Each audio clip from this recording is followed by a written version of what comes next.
ইনশাআল্লাহ। অ্যালকোহল বিভিন্ন ঔষধে দ্রাবক হিসাবে ব্যবহার করা হয়। এর স্বল্প পরিমাণ তো নেশা তৈরির জন্য যথেষ্ট নয়। তবে এসব ক্ষেত্রে এসব ঔষধের ব্যাপারে শরীয়ত কি বলে? আরব অনারব সারা বিশ্বের সমস্ত ওলামা ইকরামের ফতোয়া এক্ষেত্রে রয়েছে একই, সেটা হলো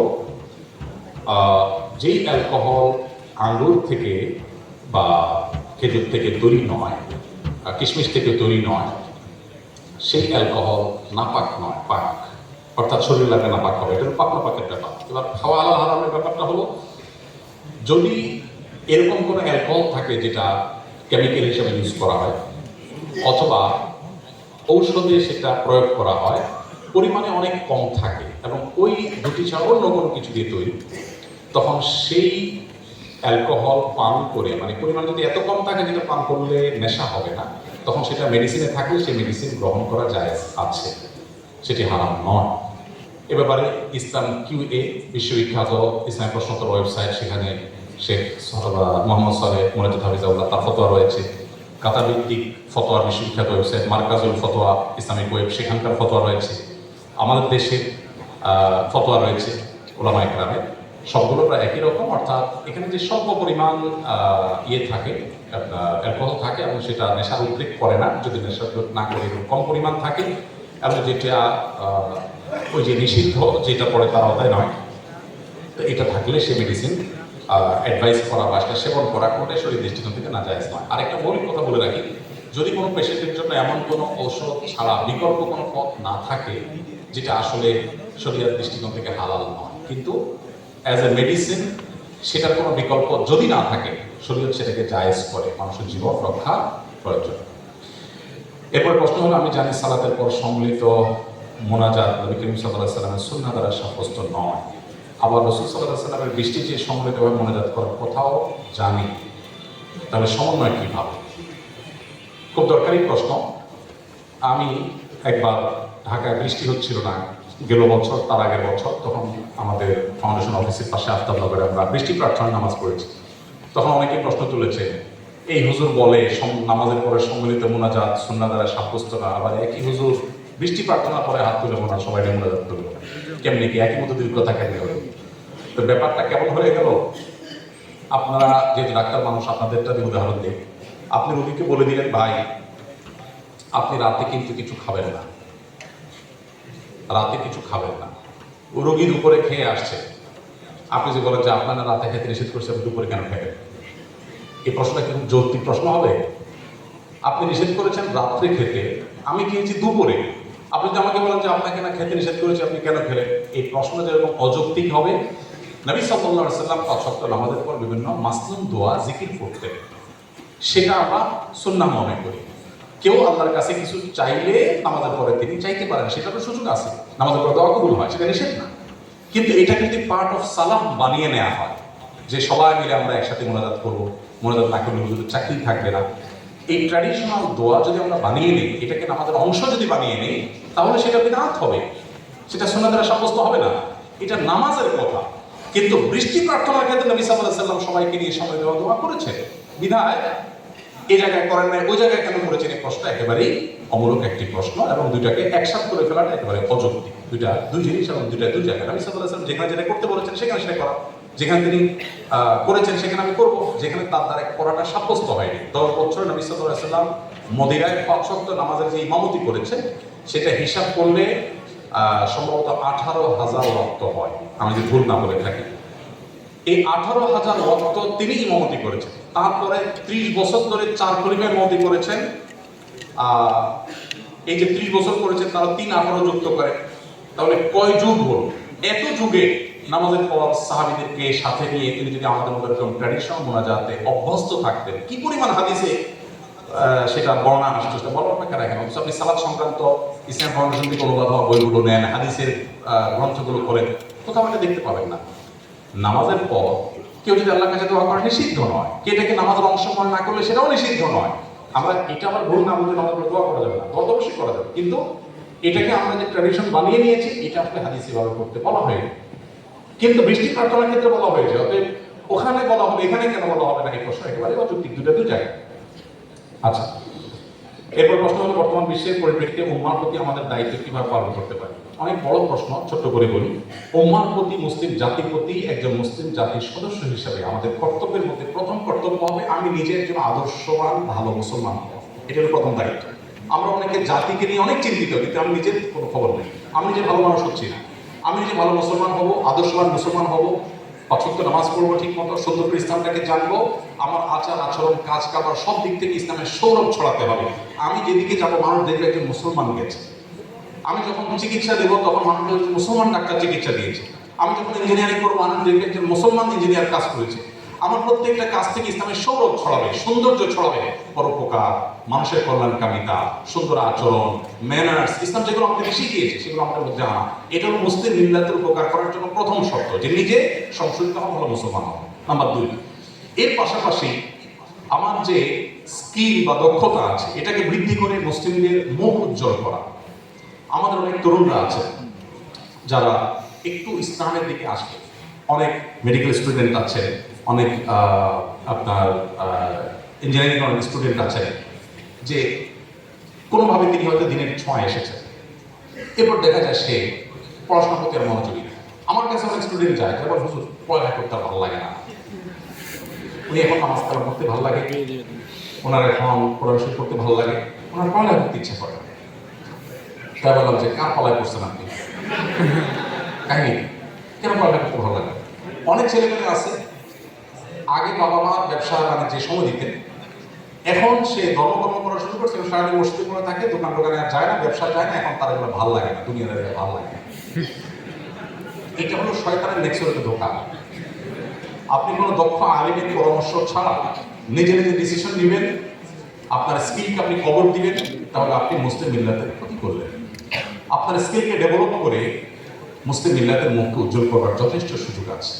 আমরা সেই মুসলিম যারা স্পেনের তারেক বিন জিয়াদের স্পেন বিজয়ের মধ্য দিয়ে আমরা জ্ঞান বিজ্ঞানে, বিশেষ করে আপনাদের যে সাবজেক্ট চিকিৎসা বিজ্ঞানে মুসলমানরা অনবদ্য অবদান রেখেছে, সে অতীত আমাদের ছিল দুঃখজনক, সে অতীত আমাদের হারিয়ে গেছে, আজ নাই, সেটি পুনরুদ্ধার করতে হবে। অতএব মুসলিম জাতির জন্য আপনি কিছু করতে চাইলে আপনার স্কিলকে ডেভেলপ করে, যে উদ্দেশ্য হবে আমরা আমি অ্যাজ এ মুসলমানদের মুখ উজ্জ্বল করবো, একজন বাংলাদেশি হিসেবে আমার প্রিয় স্বদেশকে আমি অনন্য উচ্চতা নিয়ে যাব, বিশ্বের দরবারে আমি একটা ভালো জায়গায় নিয়ে যাবো, চেষ্টা আমাদের মধ্যে থাকতে হবে, তাহলে আপনি মুসলিম মিল্লাতের উপকার করতে পারবেন। নাম্বার 3, বর্তমান সময় সম্পর্কে সচেতনতা, বিভিন্ন ইজম মতবাদ সম্পর্কে জানা, ইসলামকে মুসলমানদেরকে কিভাবে কোণঠাসা করা হয় সেই জিনিসগুলো দেখা। গোটা পৃথিবীর যেখানেই মানুষ মার খাচ্ছে, যেখানেই আপনি ফিলিস্তিন বলেন আর কাশ্মীর বলেন, বার্মা বলেন আর সিরিয়া বলেন, ইরাক বলেন আর আফ্রিকা বলেন, পৃথিবীর যে কোনো জায়গায় যুদ্ধ চলছে। আপনি দেখবেন বোমার নিচে যাদেরকে দেখা যায় তারা শুধুই মুসলমান, মুসলমান ছাড়া কাউকে দেখতে পাবেন না। কিন্তু এরপরে বলা হয় যে মুসলমানরা অশান্তি সৃষ্টি করছে। আমার প্রিয় নবী সাল্লাল্লাহু আলাইহি ওয়াসাল্লাম যাকে আজকে আমরা আলোচনা করছি, তার জীবনে 27টি যুদ্ধে অংশগ্রহণ করতে হয়েছে, তাকে বাধ্য করা হয়েছে। সেই যুদ্ধগুলোতে অংশগ্রহণ করে সর্বসাকুল্যে যত মানুষ মারা গেছেন তার সকল যুদ্ধে, সব মিলিয়ে যুদ্ধের বাইরে কিছু মানুষ বিচারিকভাবে মৃত্যুদণ্ড পেয়েছেন তাদের বিশ্বাসঘাতকতার অপরাধে, সব মিলিয়ে 1000 মানুষ ছিল, মাত্র 1000। এই নতুন বাংলাদেশ যে আমরা পেয়েছি, এই নতুন বাংলাদেশ পেতে কত মানুষের জীবন দিতে হয়েছে? 2000 মানুষ। একটা ইউনিয়ন দখল করতে 500 মানুষের জীবন দেওয়া লাগে আজকে আমাদের সময়। সেখানে নবী সাল্লাল্লাহু আলাইহি ওয়াসাল্লাম গোটা বিশ্বে ইসলাম প্রতিষ্ঠা করতে গিয়ে 600 বেশি মানুষ বিচারিকভাবে মৃত্যুদণ্ড হয়েছে। এত মানুষ কিভাবে হলো? যে একসাথে ইহুদিদের বিশ্বের ঘাতকতা মদিনাতে ছিল, মদিনা সনদ লঙ্ঘন করেছিল তারা, একটা ঐতিহাসিক ঘটনা। আর মাত্র 400 মানুষের জীবনের বিনিময়ে ইসলাম গোটা পৃথিবীতে প্রতিষ্ঠিত হয়েছে। অথচ দুইটি বিশ্বযুদ্ধে 100 মিলিয়নের বেশি মানুষ নিহত হয়েছে, মুসলমানরা করেছে। এরপরে মুসলমানদের দোষারোপ করা হয়। তো বিশ্বের এই পট পরিবর্তন, এসব পলিটিক্স, বিশেষ করে মুসলমানদের স্বার্থ সংশ্লিষ্ট বিষয়গুলো, এগুলো আমাদেরকে জানতে হবে। আপনারা শিক্ষিত মানুষ হবে, সেগুলো আপনারা পড়বেন আমি আশা করি। এগুলোর মধ্য দিয়ে আপনি মুসলিম জাতি করণীয়, মুসলিম জাতির সদস্য হিসেবে আপনার কর্মে আপনি ঠিক করতে পারবেন, আপনি চূড়ান্তভাবে সঠিক সিদ্ধান্ত নিতে পারবেন ইনশাআল্লাহ। গোল্ডের দাম প্রায় পরিবর্তন হয়, গহনার জাকাতের হিসাবটা কি যখন জাকাত দিচ্ছি সে সময় দাম অনুযায়ী হবে, নাকি আমি যে দামে কিনেছি সেভাবে হবে?